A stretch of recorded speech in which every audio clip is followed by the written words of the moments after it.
Ce mercredi 5 février 2025, Benoît a fait une grande révélation sur le plateau de N'oubliez pas les paroles. Aujourd'hui grand champion du jeu, il a révélé à Nagui les techniques de révision qui lui ont permis d'atteindre cette prestigieuse place. Mais où va donc s'arrêter Benoît?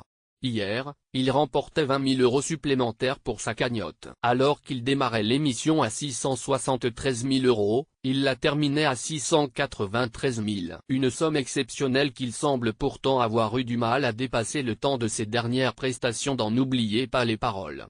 Ce mercredi 5 février 2025, Nagui lui a en effet demandé s'il faisait face à un plafond de verre, puisqu'il avait eu du mal à rester constant lors de son dernier passage. Pour autant, le plus grand maestro de tous les temps n'a pas semblé s'inquiéter plus que ça. Là, c'est juste que je n'ai pas de chance, a-t-il estimé. Car en effet, s'il y a bien une chose que l'on ne peut pas reprocher à Benoît, c'est de ne pas avoir travaillé son répertoire musical.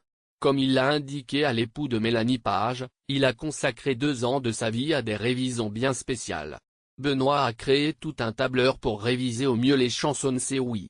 Derrière chaque champion se cachent des semaines, des mois, et parfois même des années de révision. Benoît peut en attester et l'a même confié à son nouvel acolyte, Nagui, dans l'épisode du jour. Pour élargir au maximum ses connaissances en matière de chansons françaises, le candidat a consacré 2 ans à réviser particulièrement souvent. Une très longue période qui l'a parfois poussé à faire quelques sacrifices, comme devoir renoncer à des soirées entre amis notamment. Pour autant, s'il a tenté au maximum de ne pas se priver, Benoît a avoué entrer dans une grande culpabilité lorsqu'il ne révisait pas. Malgré tout, ses efforts ont bel et bien payé.